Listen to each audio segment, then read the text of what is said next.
Welcome, everybody. We're here, Mavs Sports Take, episode 30. Ryan Roberts here, David Turner, 18-year scouting vets. David Turner, do I need to do the whole intro? I don't even know at this point anymore.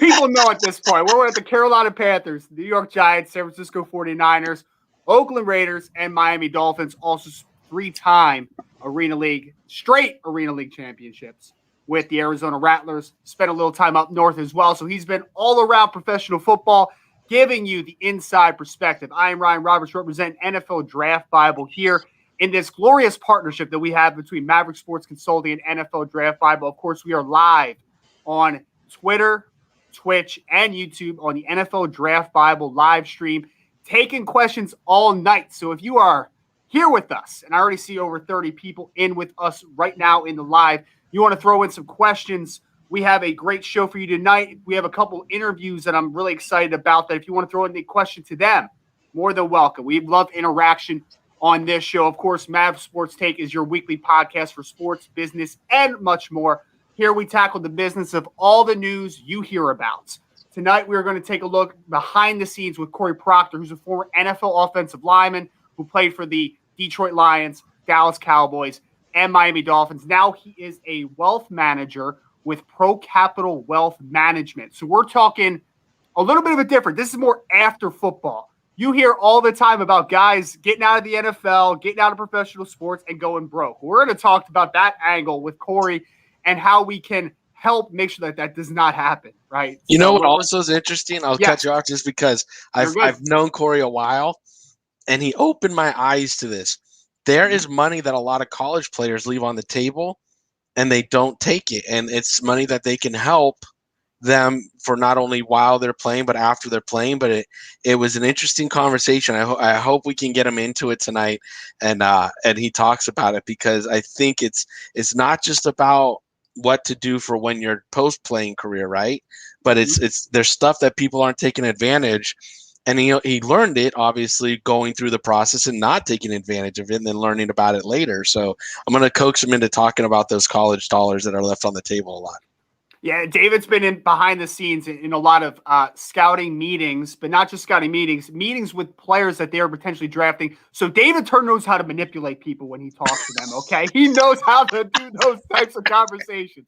So he is going to coax Corey Proctor into giving us the dirty truth behind some of these mishandlings of money in professional sports. So I'll get it out of him. I'll get it out of him. Oh, I know David Turner's going to get out of it. We're also going to be joined around 9:15 Eastern time with Ben Skowronek, who, of course, was a Northwestern transfer wide receiver, spent his final season at the University of Notre Dame, was a very sound contributor, good football player, went down to the Senior Bowl 2021, Reese's Senior Bowl, and he is now in the middle of a draft process. Very interesting player who dealt with injuries during his Northwestern career.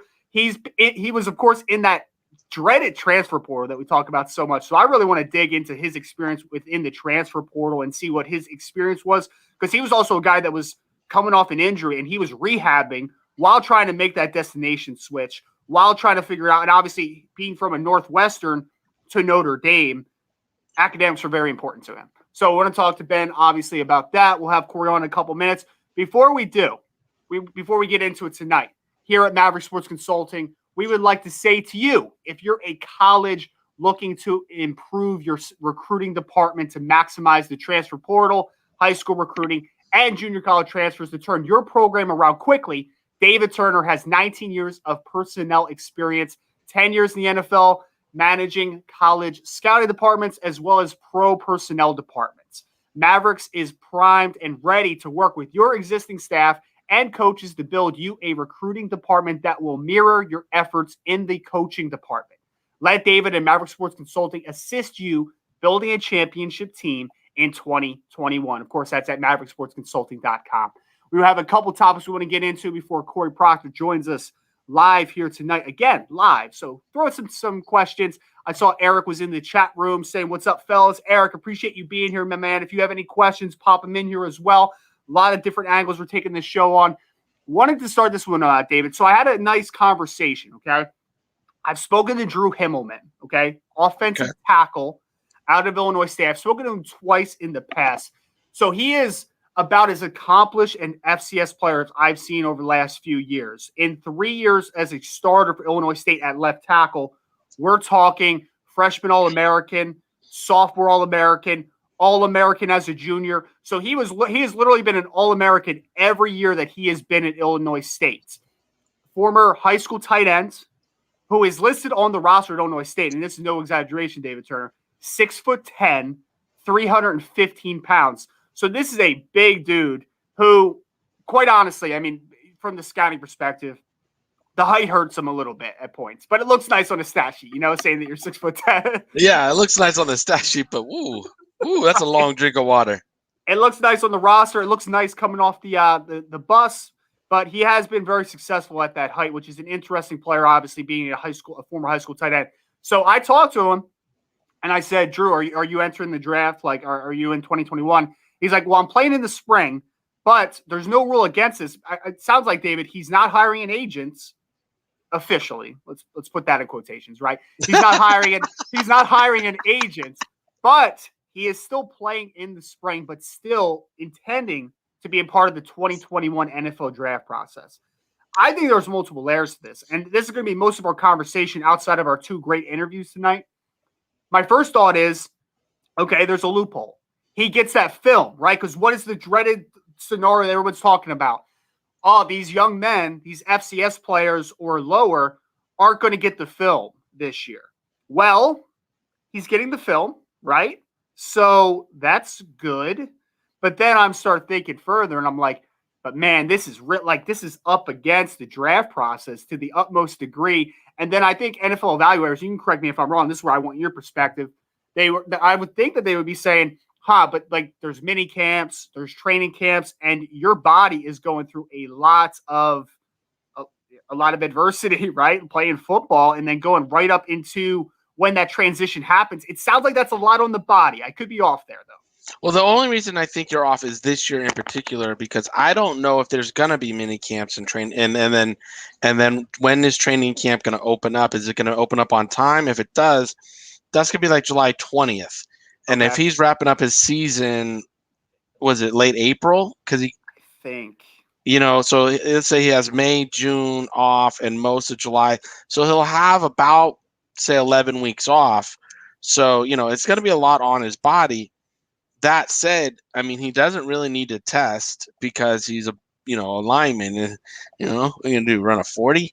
So what he can do will fall in line with his training. He'll measure, they'll weigh him, they'll, get all his measurements. They'll, possibly have him do a 225 test. And then if he wants to run a 40 some points, I'm sure teams will go and test him and watch him do the 40. But outside that, that's all he's really going to be asked to do. The people will set up Skype interviews for him. There's no combine, so he's not missing that. So again, this process this year with how it's lined up to be, if you were going to do it as an FCS player, non-skill position, I should say, this makes sense.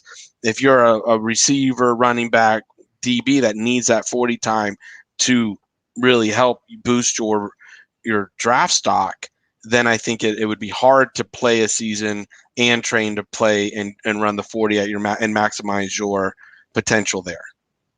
Okay. No, that makes total sense. I'm honestly still kind of digesting it a little bit because I don't know why, David, but when we're talking about these scenarios and, these guys are going to play in the spring, so they're immediately in 2022, I never even thought of the fact of like, hey, maybe they just use a couple games or maybe the whole season and they just don't sign, right, an agent, so they're still eligible. Right, they don't sign an agent. And it never really crossed my mind. And I think, so like positive negatives, right? Like I kind of laid out a little bit of it. It sounds like to me that you're saying that you think that it's much more positive than it would be a negative in any degree. I think for him, because he's a lineman. Him specifically. Right? Yes. Yeah. Now, if you would have said this is a wide receiver. Okay. And, again, you could technically play 3 games, right? Sure. And then shut it down and then run your 40 in April some point and be ready to go. That also would be possible. And again, you're not missing a combine. the NFL teams can't host private workouts or not flying kids in to do interviews. Like just the environment this year. If you were going to try to do it as an FCS player, I would do it the way that this guy, this player, is doing it.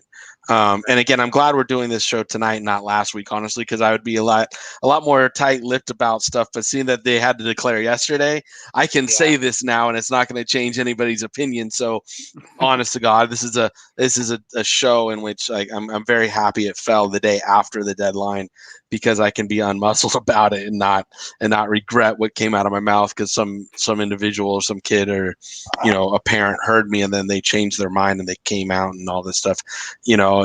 I think this year is unique, than years past and even years going forward. Well, what about risk of injury though? That's another thing. And I understand that, hey, these guys could tear an ACL, God forbid. They could, there's a lot of injuries that you could have just training. So it's not like it's foolproof that oh, I'm out of football, I'm not going to get hurt. It happens all the time. I mean, I remember Sidney Jones, right? Tore his Achilles training for the NFL, and Darius Geis, I think, hurt himself in the pre-draft process. It happens every year. But obviously, I would say that the injuries, I don't think there's a rocket science to say that the injuries are amplified potentially by playing football. I think Jake Plummer tripped over his dog one time and fell downstairs. Did you do that too? Yeah. Oh, yeah, he did. Oh, hell. I don't know if that ever came out or if that was just me knowing about it. But, I'm pretty positive that's 100% factual. But Jake the Snake, dude. Jake the Snake. Yeah. Oh, man, I was so mad when the Niners didn't draft him and they took Druckenmiller instead. I was like, give me a break. Jim Druckenmiller. I haven't heard that name in a long time. You could have had freaking Jake the Snake. I mean, and you took Druckenmiller. Oh, my. I'm telling you. There were some things thrown and some choice words thrown that day, too, on that draft. So, yeah, I mean, you're risking injury no matter what. If you're training, if you're non-training, you're going to – playing for an offensive lineman, if his knee braces are on and he's buckled up, it's again, it's hard. It happens. Absolutely, it happens. And we're going to knock on wood for him, but it's not like it used to be. To me, when these guys the way, and then with these spread offenses, the offensive linemen are blocking for a 2 count, releasing downfield. I mean, it's not like holding it for the old school Raiders vertical stretch offense for 7 seconds so the receivers can get downfield and Plunkett could heave it to them. You know what I mean? So it's just a different game, I think. And like you indicated, he might only play 3-4 games, get the film that he needs, and then shut it down and say that's it, fellas. That's what I would do. That's what I would do. Well, yeah, because you're a quitter, and that's the way quitters work. I mean, I mean, could you blame him though? Leading right. Yes, I did blame people that did that this year for that in major college football. If you're going to start the season, finish the season. If you're not going to start the season, sit out. But if you're going to start something, you finish it. You're so old. My God. You're so old. We're about to talk to Corey Proctor about this right now because he's going to talk to us about being smart with your money, not throw it away like David Turner's saying, right? Oh, who cares? And not quit on it either. Yeah, right. Man, I'm not even listening to you anymore. I feel like When have you ever listened to me? I want to know. We've known each other about a year now. When was the first and last time, if it ever happened, that you listened to me? I don't know. You know what cool thing though? I liked when we used to do this in Zoom because there's a mute button. I could just mute you anytime I wanted. That was fun for you. I know. All right, so as we're waiting for Corey Proctor, David, why don't we talk about something that everyone's been talking about, obviously, and recently, because it was a big headline that came out, right? J.J. Watt, who I know you thought, former Houston Texan great, by the way, one of the best defensive linemen I've ever seen in short spurts. Obviously, he's dealt with some injuries. But for 5 to 6 year span here, if we're collecting it, I mean, dominant, right? Not only a defensive end, but he's moved inside in an odd man front. And he's been a dominant fixture along the defensive line anywhere he lines up for the Houston Texans. It is true. Houston Texans are a dumpster fire. So they're like, oh, yeah, why not? Go ahead, JJ. You're good to go, man. So he's out. I know you thought he was going to be a Pittsburgh Steeler naturally, right? With TJ and Derek both being there, playing for the Pittsburgh Steelers. A lot of teams thrown out there. Arizona Cardinals. You're Arizona Cardinals. David's in Arizona, if anybody. Why are you calling him my Arizona? Because you're Arizona guy, man. Because I live down the street from him? Absolutely. That's it. You're an Arizona Cardinals fan. I know who you are. You're fine. All right. So, David, I must say, I kind of digested this a little bit, I don't like the fit. I really don't, man. I don't. I don't think the Cardinals are close, to be honest. I know they went like 8-8 last year. To me, the Rams are going to be better next year. I think the Seahawks are always going to be a contender as long as Russell Wilson is there. I know there's been rumors about that, but as long as they're there. And then the 49ers, if the 49ers get the quarterback position right and they're able to stay relatively healthy, they're a good team too. I don't like if JJ Watt, if this is him trying to convince himself, I'm going to go for a Super Bowl, I don't understand this move. It's not a lateral move because the Cardinals are obviously in a much better situation than the Houston Texans. But for me personally, and I would love to hear your perspective, didn't do anything for me. Well, here's a player that has played 48 games in the last 60. Okay. Right. So, I mean, you're looking at under, what was that, about 60%, right, of the games. He hasn't played in all the seasons. He hasn't played in every game. He got injury history here. So, for me, when I look at it from the Cardinals' perspective, JJ played last year 16 games, but the prior 2 years, or 2 or 3 years, he only played 3 to 8 games. There's 6 games here and whatever. So he's not a player that's looking durable here. And they give him a 2-year deal for $31 million. And therefore, on so many levels, this is a messed up thing. Because if your player is able to get $31 million on a 2-year deal, Houston, we got a problem. Why are you letting that walk out the door without a trade for a 6th or 7th round pick? You know what I mean? At least get something for it. Like, let's go. And then, and in addition to that, you look at the Cardinals, like you said, he's walking in a building, which, yes, you have Chandler Jones, but Chandler's dinged up, right? He's a great player, but keep going. Right. Yeah, he's a great player, but yeah. So you're thinking, well, we're going to pair these two together. We had like the 10th, I think it was the 10th overall defense or 16th overall defense and 10th overall pass defense or something last year. But Patrick Peterson's on the, is going to be gone. He's out of the building. And it doesn't make a lot of sense to invest this kind of money on an aging player that's looking for his last hurrah, his last golden parachute to make his money and then walk away from the game. It's not a situation where you want to be stuck with a contract of dead money after that happens. So all that being said, for JJ, his camp snooked the Houston Texans, because I know people in the camp and they straight told the Texans, we're leaving to go to Pittsburgh because we want to play with the brothers. We want to play 2 more years and we want to go up there and do a family thing and see if we can win one. And Houston knows they're in a rebuilding stage, so they're like, cool, you know what, let's do right by our player. He'll be a great ambassador for our organization. Let him go do a family thing. And then when he does sign with Pittsburgh, we can say we wanted him to be able to join up with his family, yada, yada, yada. Right?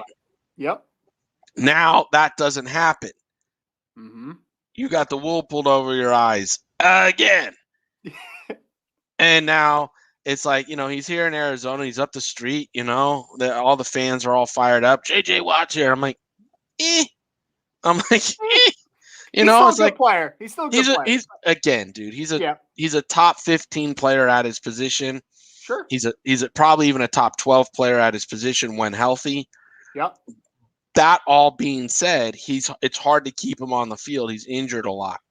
Right. So therefore, it's just hard for me to invest the money, make the call to him, and get this done. And be comfortable and happy about it. Well, I think. Go ahead. Yeah. I think the big free agent destination thing that you always think about, right? So JJ Watt is not Reggie White, so I'm not comparing him to Reggie White. Obviously, he was, at his peak, JJ Watt was probably one of the best defensive linemen to ever play football. Reggie White is probably the best defensive lineman to ever play football, the number one. So I'm not comparing the two, but like you think of it like, so Reggie White was a great player for the Philadelphia Eagles, right? Dominant fixture, that defense line with Jerome Brown, the late Jerome Brown, of course, and Reggie White's late as well now. So, but anyway, so he dominated for the Philadelphia Eagles, but the Philadelphia Eagles weren't a great football team. Like they were good, but like they were middling a lot. I think that was the Ray Rhodes years at that point. I don't think they were to co-tight yet at that point. So they were a good football team, but they weren't a Super Bowl contender. So Reggie White becomes a free agent and goes to the young Green Bay Packers, right? Brett Favre, all those dudes. And they were the Packers were ready. Like they were just about there. They just needed one piece basically to really vault them to a Super Bowl contender. And Reggie White went there, and that's what happened.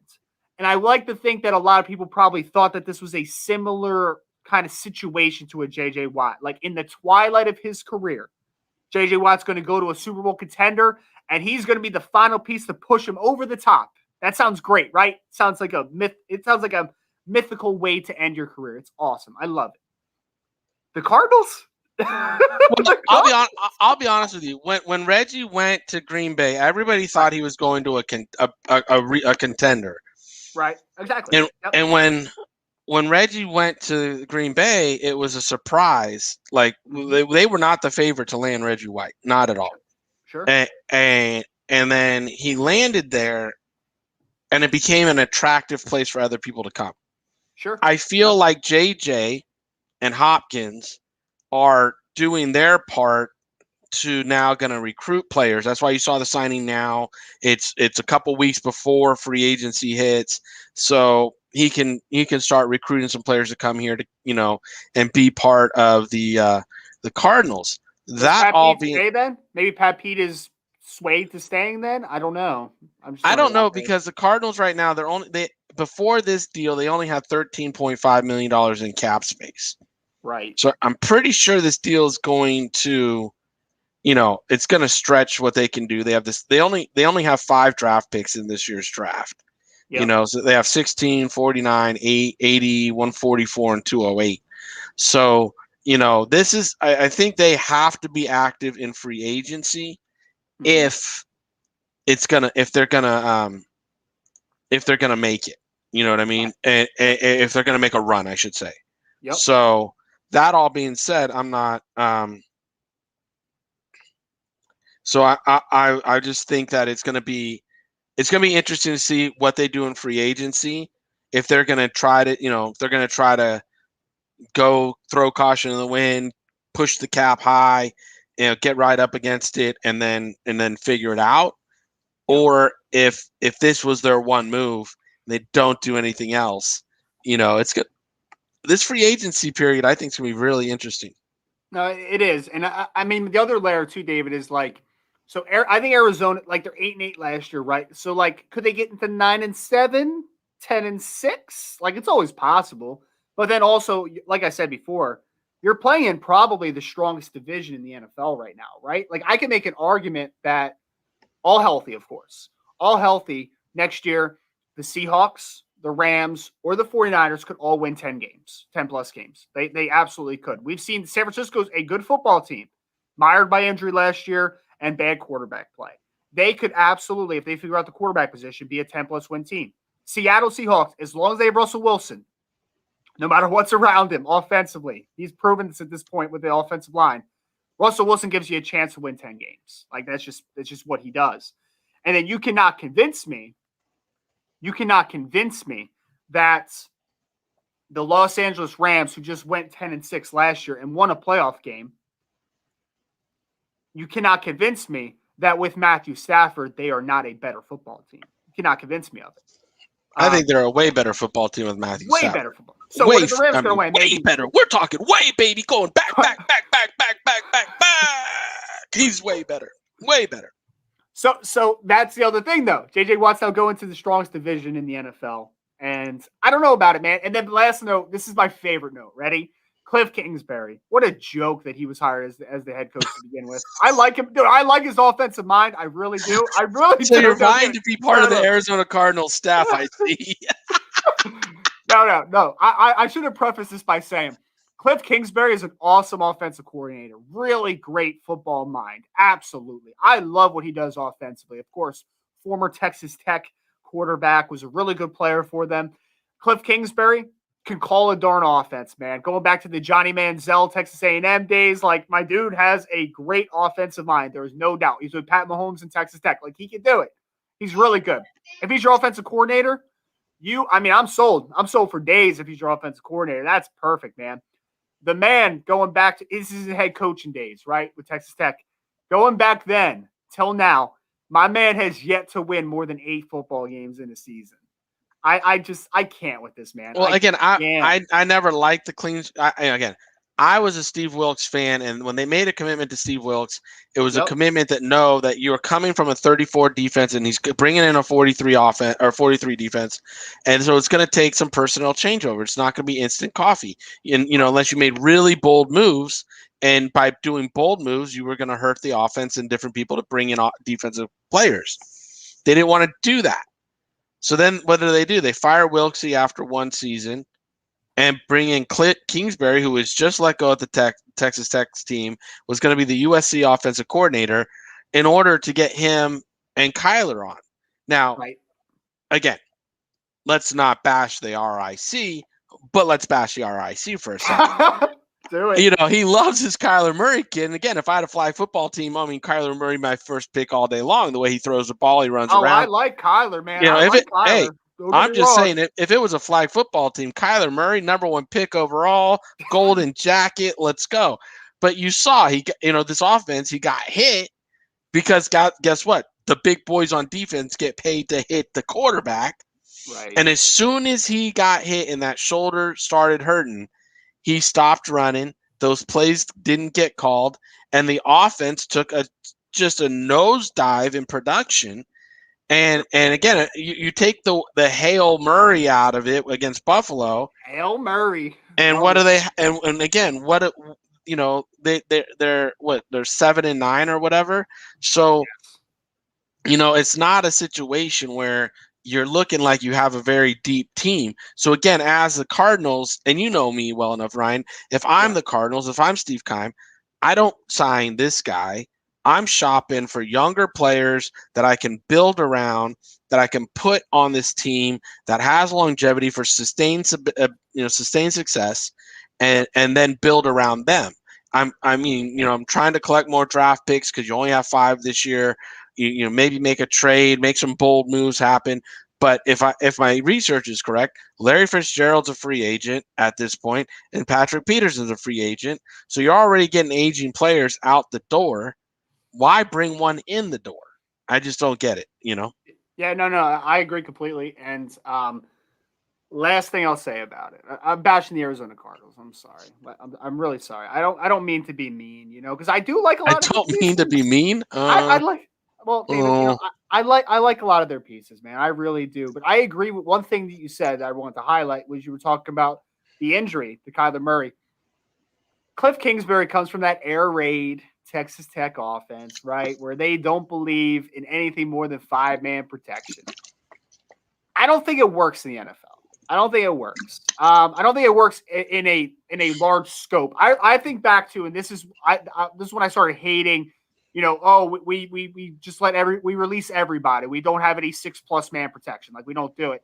Mike Martz forever ruined the greatest show on turf for me, David, because he let my man Kurt Warner get so many concussions that it hurt my soul. It absolutely hurt my soul. So, yeah, I'm not a Cliff guy. I'm sorry if for Cardinal fans out there. I'm sorry. Well, again, think about all the way back to when Steve Spurrier and Mouse Davis were running Oh no! I mean, They tried to do it and it didn't work then. And athletes on defense have just become bigger, faster, stronger, and again, the coordinators have become smarter on how to do things. So it just doesn't make any sense to me to have that kind of protection. I think, I'll be honest with you, the Carolina Panthers, when they were in the Super Bowl, they lost because of that 5-man protection crap. They weren't shipping guys out of the backfield. They weren't running max protection and allowing Cam more time. It seemed like every time he hit he hit his drop, receivers were slipping. The field was terrible, up there at Levi Stadium. and boom, Cam had nowhere to throw it, and it was just an awful game, right? So if you're not going to have an ability to help your tackles out, especially these young tackles, where they're not, it's not Flozell Adams. You don't see a lot of, Walter Joneses in the league right now. Orlando Pace, yeah, Josh Ogden. Yeah, I would give $100 if somebody can name, without looking it up, all 32 starting left tackles. You know what I mean? You could not name all 32. I think that might be the next podcast. I think I could do that actually. You can't research it. You just have to No. No. I'm telling you, I won't research it. I'm just saying next podcast we'll make it happen. Okay, listeners, people in the chat, should we believe he's not going to research this? You can look at my Google history if you want, I guess. I don't know. Oh, wow. No, that's scary, man. I don't no. You'll get divorced. I don't want to go there. Nah, dude, I'm a straight shooter. I don't know what you're talking about. Right? Oh, yeah. Well, that's why you got a daughter. Yeah, that's why I have a daughter. Absolutely. And on that note, we want to bring in Mr. Corey Proctor, who was originally signed as an undrafted free agent by the Detroit Lions after the 2005 NFL Draft. Went to the University of Montana, where he was a two-time honorable mention, All Big Sky first team in 2004, Division I AA at the time, All-American in that same season. Now Corey works again as a wealth manager with Pro Capital Wealth Management. Corey, appreciate you coming in, man. How are you doing? Good. Hey, I got to say sorry. I've totally wrecked your guys' beginning into that because I was thinking Central Time, not Eastern Time. So I had to jump off this other call. So I apologize for that, but thanks for having me on, man. Oh, dude, you're fine. No big deal. Like I said, we were sitting here shooting up the chopping the trap because of the JJ Watt stuff and how Arizona and how Houston's just screwing the pooch down there. And a guy signs for 2 years and $31 million, but he's not worth a trade. It's like what? Mm-hmm. And you only have 5 draft picks and you have nothing in the first or second round this year. So yeah, let's let that walk out the door as far as commodities go. And then boom, here's Corey Proctor. Let's talk to commodities. It's a great segue, I think. I don't know. I thought it was really good. I'll take it. Let's go. All right, so let's get you right into the fire then. Let's go right in. Our listeners are always asking about what are pitfalls that players take in certain segments and areas in life, right? And what are things that they're not taking advantage of? One area right now I would really love for you to educate our listeners and our audience to is what are some pitfalls in the financial sector that maybe in college they didn't take advantage of when they were rookies, young men that are getting the big checks? What are some things that they always consistently do year after year that you as a wealth manager or even a former player, might have done? And now it's like, hey, stay out of those pitfalls. Or take advantage of this. Drop some knowledge on them. Yeah, no, I tell you what, this isn't, we hear stories about guys going bankrupt or as soon as they get out of the league, something like that. This is not a player problem. This is a society issue we have. Right? This is the same reason a lotto or jackpot winner goes broke or goes bankrupt after winning the jackpot, getting millions of dollars. And what this is it's an indicator of the behaviors we put in place beforehand. And really, what that is a lot of people don't plan ahead in what's going on in their life, and we don't plan ahead. Right? Life just hits us in the throat, and anything else just kind of knocks us off our horse. And so what happens a lot of times is and this is everybody, this is a lot of people, as our income goes up, our spending goes up, and we don't watch our money, and money that's not watched flies away by somebody. People getting sold to or just not keeping track of it, it goes away. And so one of the things I love to share with my people is first every month, a lot of people don't want to do a budget. I just call it money day. All we're going to do is get in your accounts and we're going to swim in your money. And that's what we're going to do. We're just going to add up what you made. Let's get in your bank. Let's get in your credit card. Let's get in whatever account you have. Let's see how much money you made. And then we'll add up how much money you spent. Purely. That's it.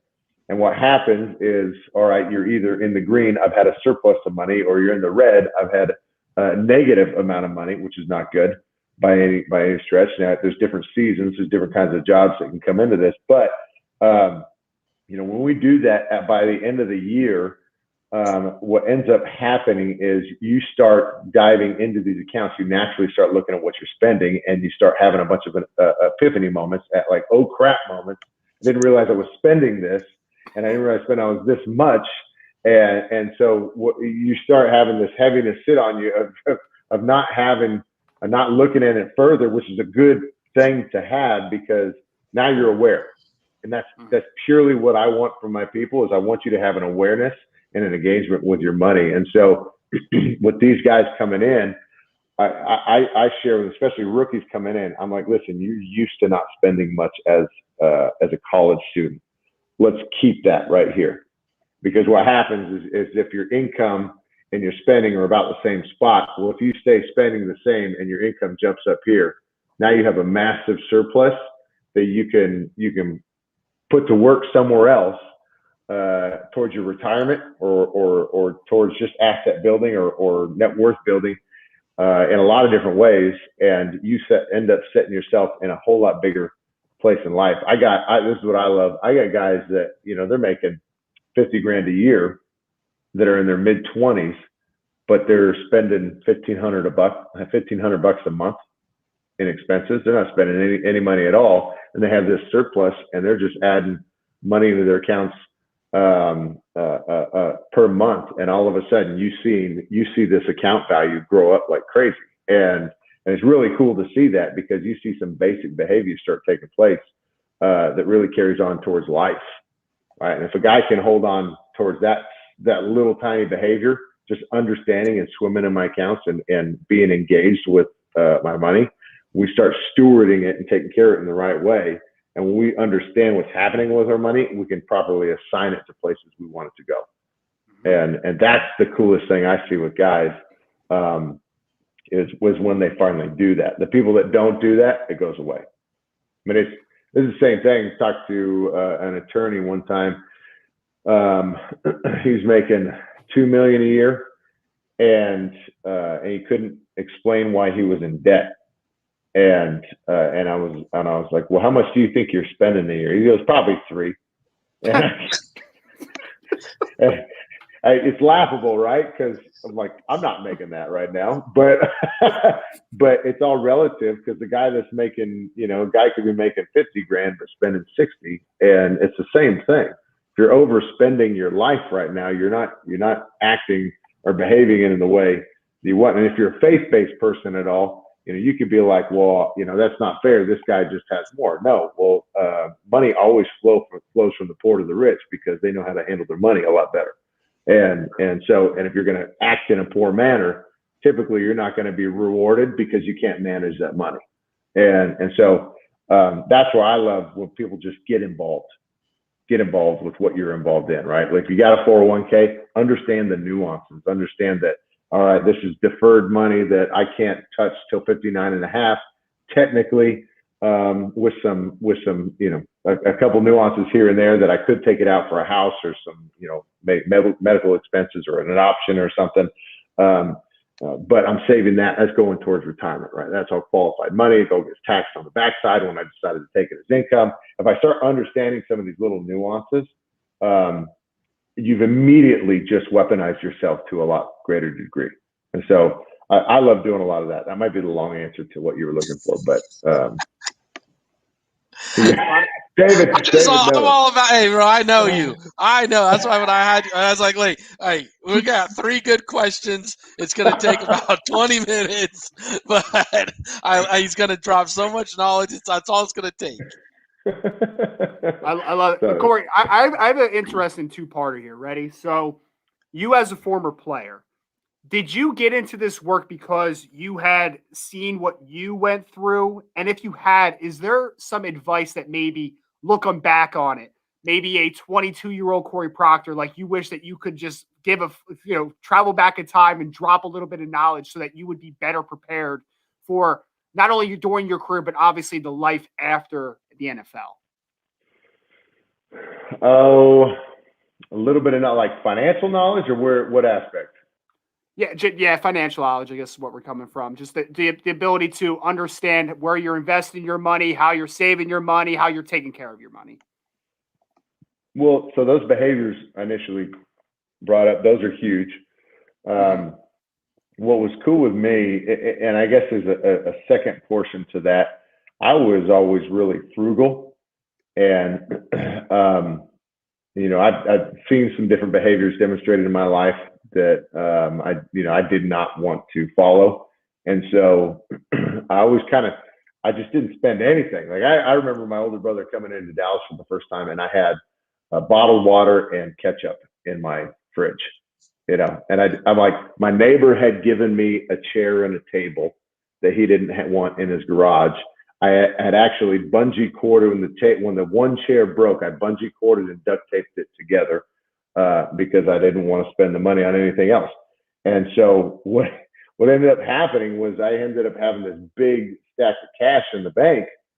There was nothing else was going on, and I didn't really thinking about it much. I wasn't in investments then, but this big stack of cash just happened to be there in the bank. And then Marco Rivera, who was kind of a mentor to me when I was playing ball, he was the first guy to look at me and say, "What are you doing with your money?" And I'm like, "What are you talking about, man? I'm watching this baby stack. I'm doing good. I've never had this before in my life." And he was the first one to tell me, you need to put it to work. You need to understand what's going on with it. And so he hooked me up with his advisor, was a lady out of Wisconsin who ended up doing really awesome for me.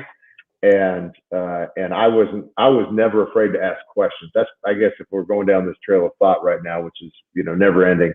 That would probably be it. Even if you feel like an idiot, ask the idiot questions, because eventually those idiot questions turn into a lot more professional questions. And if I get right, this is like being in shape. I got to get through this fatness first before I kind of get in good shape, before I get into really good shape, right? Well, it's the same thing. I'm gonna trim the fat off this idiot me for a minute, and it's not even being an idiot. You just don't know what you don't know, but you're just learning these nuances, and what you think are dumb questions, but you're learning these nuances. Well, the more you learn, a lot sharper you become, and the better questions you start asking. And what's cool about that is I just peppered away with questions. Even if I couldn't get the full concept, I would keep peppering her every time we met. And as a side effect, I started becoming pretty proficient in my own portfolio. And what was cool is now I'm talking to you guys, and whatever comes up, like, man, I got to sit here and think about school, or like, hey, I got this bonus coming from work or whatever. I'm like, what are you going to do with that? And a conversation would start coming up around money or something. And then it was cool because I could speak into that person a little bit depending on what the situation was. And I'm like, man, I don't know about you. I'm like, I'd sit here, I look at my 401k after a good quarter, and I'm like, yeah, buddy, do you see this thing growing? And they're like, what are you talking about? Are you watching yours at all? And we'd open up theirs and dive into a whole different conversation. And it was cool because I've actually had a lot of guys, former players now, where they're like, man, I couldn't do that, Proc. I'm not good with numbers. And I'm like, you don't have to be good with numbers to do this. I'm like, you can do this. Anybody can do this. It's just if you want to give it the time or not. Not everybody has the full amount of time to give it, right? Because you're working on your own craft, but everybody's capable of doing it.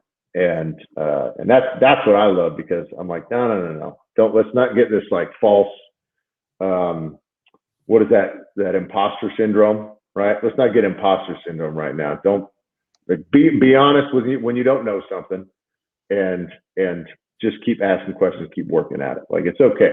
There's plenty of times where I have somebody talk to me about their portfolio, and I'm like, well, I don't know. Let's go do some research, and it's fine, right? But got off again. You're fine. You're good. I'm gonna center you. I got you. I'll bring you back. So really, I want to get into this one story before we get you out of here. But because you shared it with me one time, you were talking to me about when you were a little bit of a veteran player, and you went in for a tryout or a mini camp or something to try to get a job, and the coach at the time was talking to you about how to be prepared and that you were really prepared. Past that story, you know what the story I'm talking about? Was that when I visited the Saints camp I was telling you about? Yeah. Okay. Tell that story, because I really think that's a story that a lot of young players need to understand. So, because with this COVID situation, and there's very limited opportunities that are going to come their way until it gets corrected, you know, taking advantage of that the way you did is something I really would love the audience to hear. Yeah, no, absolutely. This there's an issue that goes on in the league, and really this can be a workforce issue that happens so much. Is, you know, sometimes when people get jaded about their job, maybe we don't have a really good relationship with our coach, or, you know, somebody else is getting the raise or the promotion over us, right? Somebody else, another guy's getting the spot or getting the nod at the starting job, whatever the case might be. You know, a lot of people can get jaded in situations like that and they run away from it. And I'll tell you, when I ended my career in Miami, I had actually gotten into a fight with my O-line coach and kind of had a little bit of a perspective shift when all of a sudden I was having trouble getting into the league, right? And so we disagreed on some things, but I didn't do anything to help it. And so anyways, I got hurt, a lot of surgeries later. I'm trying to make it back to the league, and I had some tryouts, and I was constantly in this place where I gotta act the part, I gotta look the part, I gotta be tough Corey and work hard Corey, and I'm all those things, man, right? But I've been through all these tryouts and I wasn't getting anywhere. And the Saints called me up to come to rookie camp to do mini camp with them. And so this is after the new deal. And so this is where they were inviting a bunch of veterans in to get looks at them also. And so we're just in jerseys and helmets. And I remember before the trip, I just decided, I'm like, man, I'm going to go have fun. And I'm always going to work hard. And that's never not going to be that's never not going to be an issue, but I'm going to go have fun. And I just want to leave an impression on these coaches. And I just want to be thankful for even being at this thing. And I tell you, it was really cool. So I came in and I wanted to make sure I introduced myself to everybody and just was super thankful that they were taking time for a guy that they don't know, and giving me some sort of time. So the trainers that were taping my ankles and the equipment guys that were giving me shoes. And so I remember one of the equipment guys was a bald guy like me, you know, really good looking. And so I didn't really have any turf shoes for practice. So I asked him, hey, can I borrow some turf shoes? And so he's like, yeah, sure. So we kind of talked for a minute, and I'm just super thankful for, you know, him doing that. And we kind of BS for a minute. And so anyways, I do that over the 3 days of this mini camp. And what was really cool was ended up having a great camp. Didn't get signed, but had a great camp. And that Sunday morning, we come in right for meetings before our last practice. And our O-line coach at the time, I don't remember his name, but he goes, he starts referencing the name of the equipment manager and just call him Jim Bob. And he starts going around the room and he's like, David, do you know Jim Bob? You know who that is? Nope. So, yeah, guys are just kind of looking. He's in the back room. Ryan Roberts, you know who Jim Bob is? I do not. Nope. He goes around just to the room like that. He goes, Proctor, you know who Jim Bob is? Like, yeah, coach, that's the equipment guy. And he goes, Jim Bob's the biggest Cajun country hick I've ever seen in my life. And this is coach talking right now. And he goes, this guy just came up to me and he said, that Proctor guy is someone we need on our team. He's like us. And I thought it made me feel good for a minute. So we went into practice and I made sure to thank our special teams coach. I didn't even want to wait for an invite to go talk to Sean Payton. I just marched my happy butt right up to the office to go say thank you anyways. And we sat and talked for a little bit. He actually used to live in Trophy Club, Texas, right where I'm at. And it was really cool because the reason I'm saying all this is a lot of guys come into this place where I'm just so tunnel focused, which is not a bad thing, but I get so tunnel focused, I forget about everybody else around me. And the thing is when you don't take time to invest in the people in your job, especially the ones that are making decisions about you, you're leaving a whole lot up to chance. And I'll tell you what, it was really cool to hear our O-line coach say, you're a guy like that. And when I ended up leaving, he ended up grabbing me one last time. He goes, listen, you're everything we want here. You're a veteran guy. You're working hard. You're helping these young guys out. You know what you're doing. You're listening to my coach and you're asking good questions about it. You're the kind of guy we want in our room. But I'm going to give these young guys a shot first. And if something happens during the season and if somebody goes down, we're going to be calling you. And so I tell you what, that was the last I heard from them. But you can bet I felt a whole lot better in my soul about how I exited the NFL after that stamp right there. And so many guys, if you would just approach your coaches and realize in order for them to be on your team, you got to be on their team first. And that's the biggest thing I love sharing with guys is so many of us want so much for me. I want so much for me. And I do, right? I want myself to be super successful, the best wealth manager in the world right now. I want to manage every asset possible and be rich as hell. But the problem is if I'm not on your team first, there's no way you're ever going to be on mine. Yeah, and that's where I love sharing with young guys is you gotta realize that, and when you realize that person across the table is worth fighting for just as much as you are, and that ends up being a critical piece to your success. And I promise good things will come from that, not just from the playing field, but from later on in life. But especially a partner, if you end up grabbing a wife that's pretty badass like mine is. Nice plug there. Nice. I like how you, is she there? Is she threatening you? She got the shotgun on you or something? Yeah. I'm sweating bullets right now. Well, Corey, I love that plug, and I'm gonna kind of end this here because this was a lot of fun. I wish we could have you on for a lot longer. We'll definitely have to have you on again just to get some more of these stories. So, quick plug for you. Where can people find you on social media? Where can they connect with you for the services that you provide? Sure. You can follow me on Twitter, Instagram, Facebook at Corey Proctor. That's me personally. If you're interested in my wealth management, it's procapitaltx.com. There's a bunch of information on there. So if you're a person that you're just like, I want to check things out for myself, go check it out.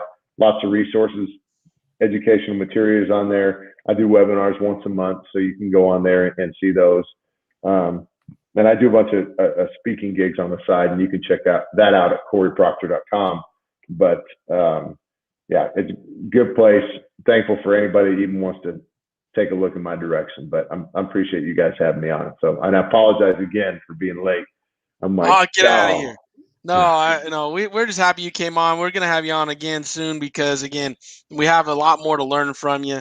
And I know you as a man, as a person, as a human being. I mean, we hooked up just on LinkedIn or something. You reached out to me like, hey, I see what you're doing with your walk and talks. Let's see if we can link up. I'm like, really, Corey? You saw me walking and talking, and now you want to, hook up with me? Let's do this. So, I've gotten to know Corey over this past year in 2020, and it's just been awesome to get to know this man. And I know he brings more to the table, so we can't wait to have him back on teaching everybody. And thank you for taking the time out of your busy schedule and away from your family and everything you got going, just share this knowledge with our listeners. So again, thank you very much, Corey.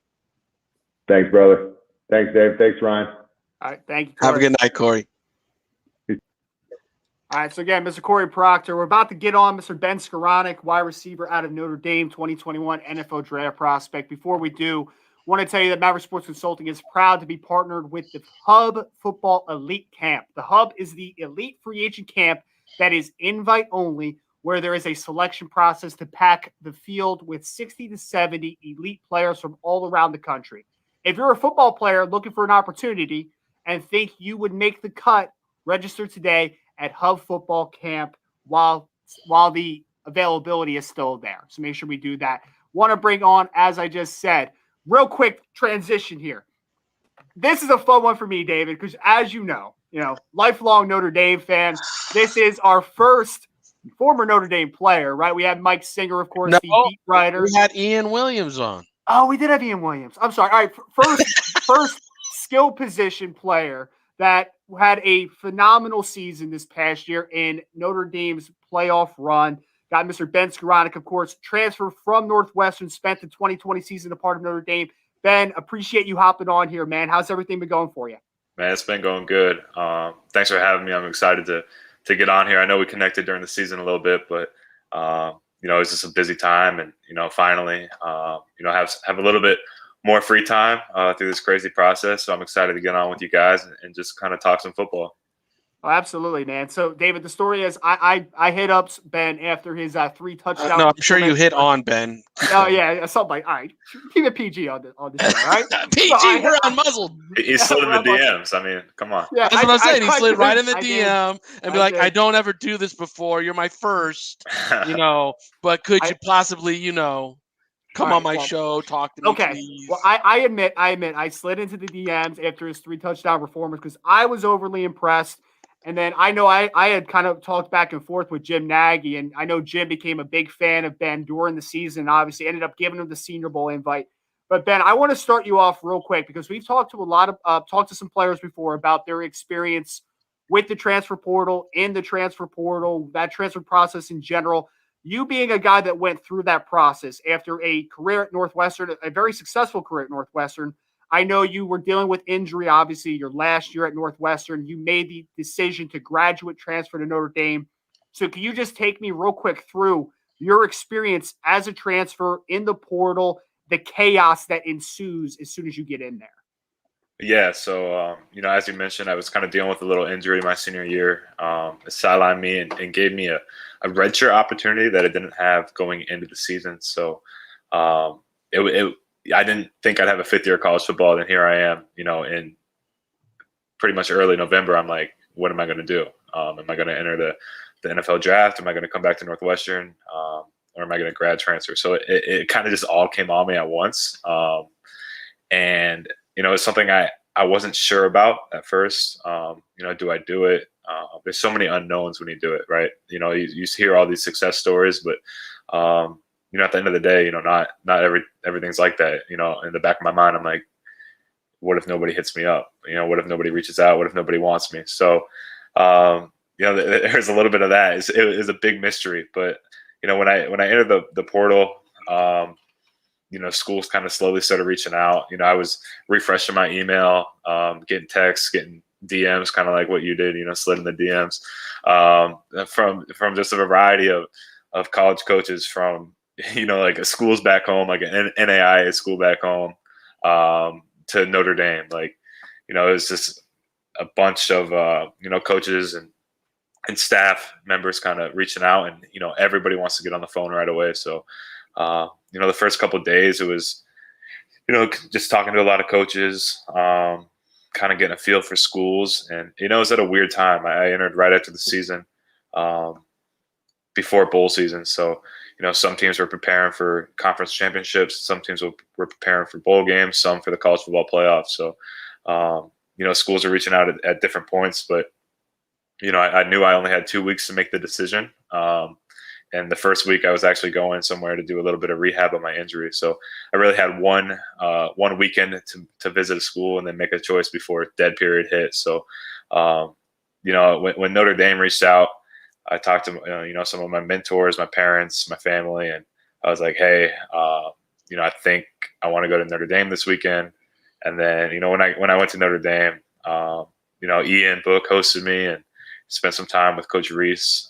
Had a pretty good idea he was going to be named the offensive coordinator. Obviously Coach Kelly, Coach Alexander, and it just felt like home for me. So I actually signed on the spot in early December, but they kind of had me keep it quiet until after signing day. But it was definitely an experience. I never in a million years thought I'd be in the transfer portal, but there I was. But it all worked out for me. And, I'm very thankful that Notre Dame gave me that opportunity.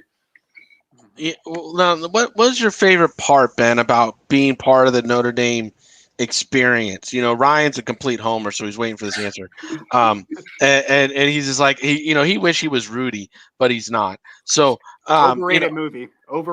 Yeah, I'm sure it's overrated. That's why you got a poster of him next to you. But anyway, like what's yeah, he looks over at it. He's like, yeah, exactly. All right, keep it moving. Let's go. Next question.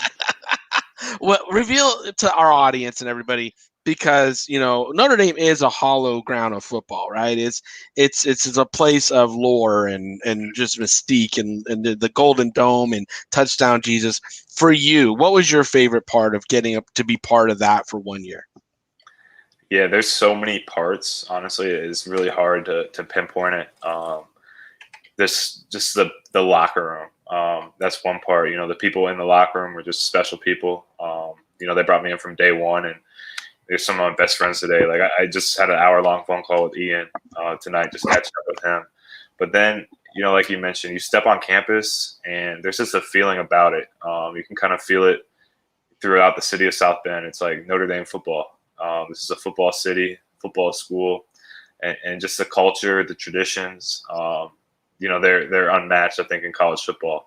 And unfortunately, with COVID and everything, the fans, it was only like 20% or something. So I didn't get the full experience that I was super excited for, honestly, because I grew up in Fort Wayne, Indiana, not too far from South Bend. So I watched Notre Dame games growing up. I went to a couple in high school. I was just ready to play in front of 80,000 passionate fans, sellouts, all that stuff. But even without that, you could feel the tradition. Walking down the stairs to get to the stadium, hitting the "Play Like a Champion Today" sign. It gives you goosebumps. Whether it was the first time or the sixth time, however many home games we played. So Notre Dame's just a very special place, and I really think that you have to go to the campus, go to a game to really feel it.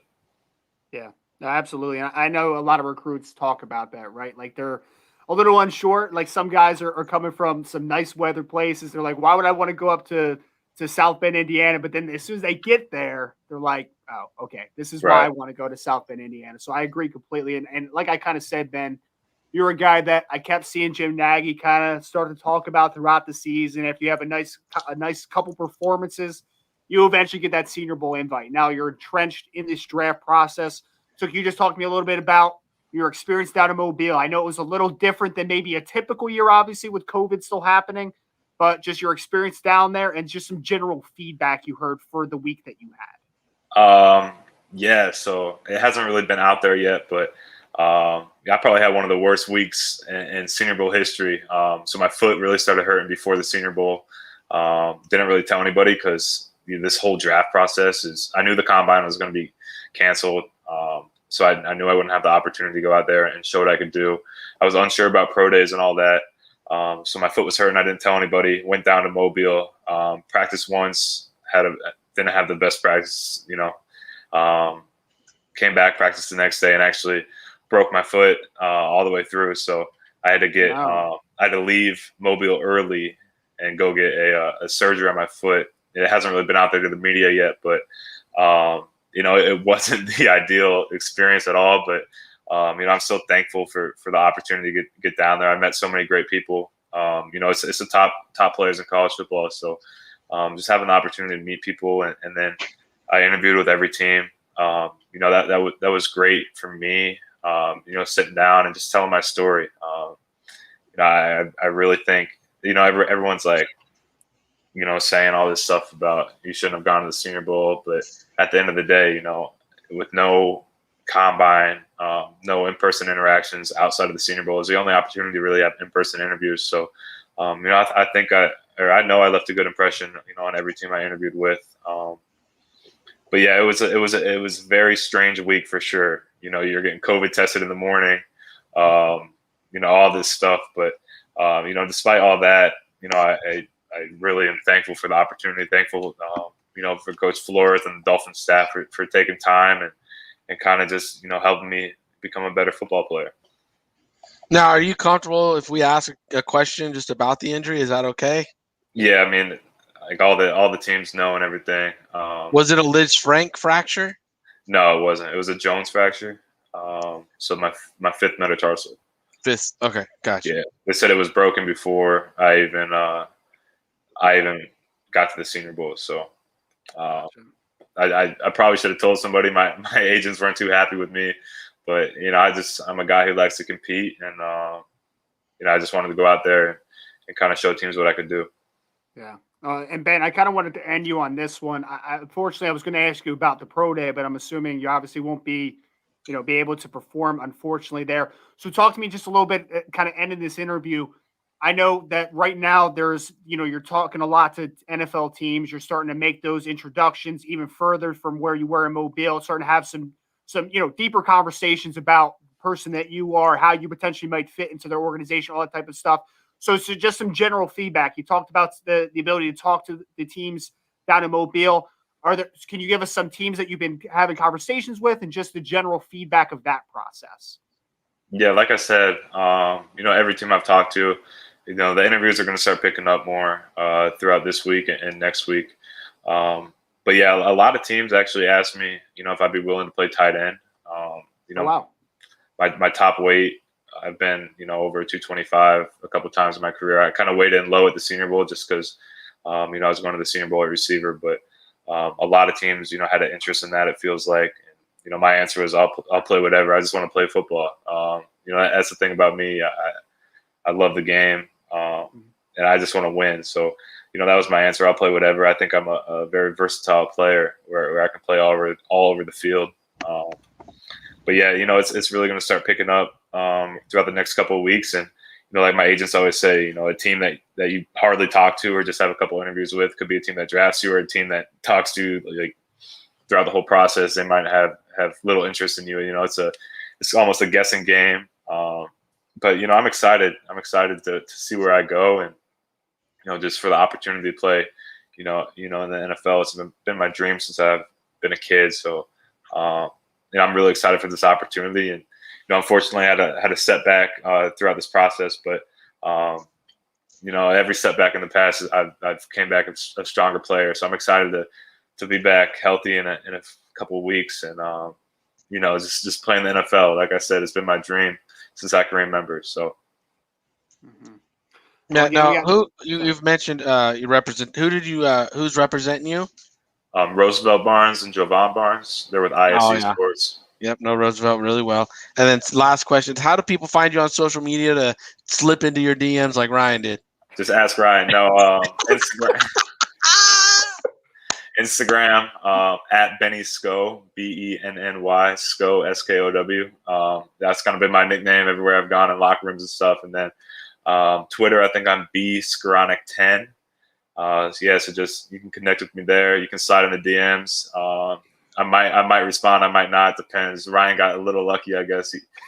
He caught me. He caught me off guard. He caught you off tilt a little bit. Yeah, that's right. Yeah, I got you. Well, hey, can we open up an invitation back to you once you do get drafted and come back on and re-interview you? Then is that okay? 100%. I'm here to kind of share my story and it'll be awesome talking to you guys. But thanks for having me. Absolutely. And allowing me to share some of my story. Absolutely. Thank you, Ben, so much.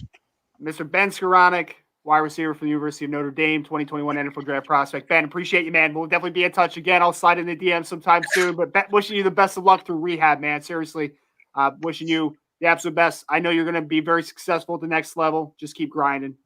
Appreciate it. Thank you guys so much. Thank you. All right, so again, Mr. Ben Skowronek, we had a couple back-to-back interviews there with Mr. Corey Proctor, Ben Skowronek ending us out.